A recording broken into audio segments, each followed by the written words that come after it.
सरकारी जमीरू जबरदखल उच्छेद कला तहसिल प्रशासन।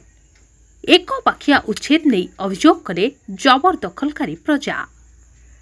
ढेंकानाल जिला तुमुसिंघा थाना कंतिओ काटेणी गाँव में सरकारी जमीरू आज जबरदखल उच्छेद करिछि कामाख्यानगर तहसिल प्रशासन।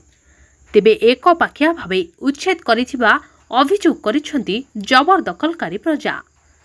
सूचना मुताबक कामाख्यानगर तहसिल अंतर्गत कंटिओ काटेणी गाँवर रेंगाली बाम पार्श्व केनाल उभय पटे रास्ता को लगी रही 1090 और 190 बाय 9927 नंबर प्लॉट 73 डिसिमिल सरकारी जमी। तेबे उक्त जमी को ग्रामर अनेक लोक दीर्घ दिन हेब अख्तियार करी आसुथबा बेले मात्र किछि लोकंकु सेही जमीरू नोटिस करी आज तहसिल प्रशासन पुलिस प्रशासन को नहीं उच्छेद करिसेंती, जहाकु नहीं विरोध करथिले जबरदखलकारी किछि प्रजा।